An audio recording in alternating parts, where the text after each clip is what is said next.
All right, welcome back, COSA 25, folks. Professor Almeida here. Hope that you are enjoying your Friday going into the weekend. And in this video, I want to talk about week 5 starting on Monday. But before I get into that, just a friendly reminder, your Access chapters 2 and 3, tables in design view, queries.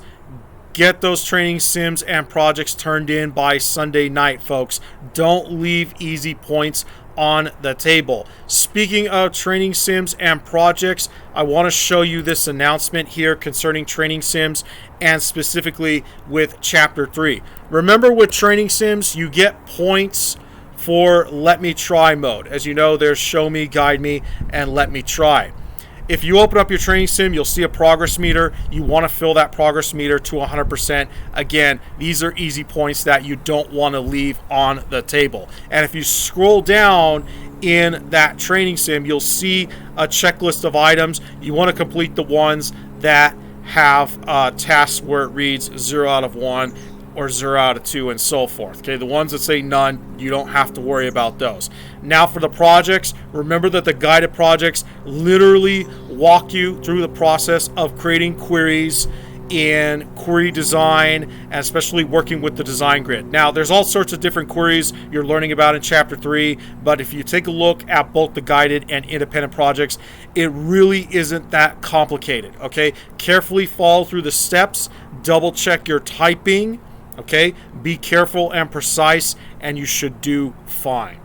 All right, so hopefully all of this is going to help you out. Don't forget about your support options, whether it's visiting the COS computer labs in person at LAC and PCC, especially if you don't have access to Microsoft Access at home. Okay, you do need to have a Windows PC. You could use Citrix Student Labs. You can get tech support through the Student Technology Help Desk if there's issues with your copy of Microsoft 365. And then don't forget about the live chat and open collab forum where you can talk amongst yourselves in there.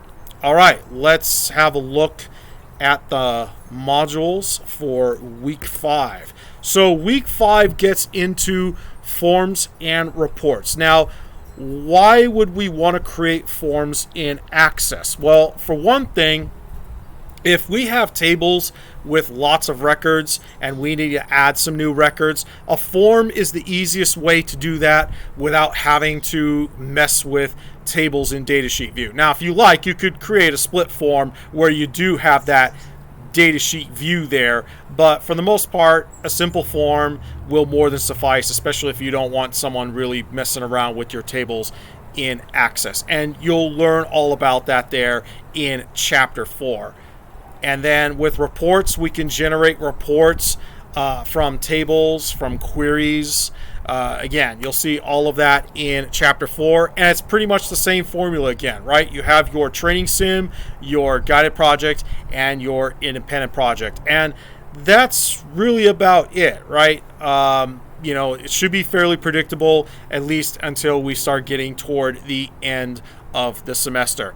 All right, folks, enjoy your weekend. Let's make sure we get Access chapters 2 and 3 turned in.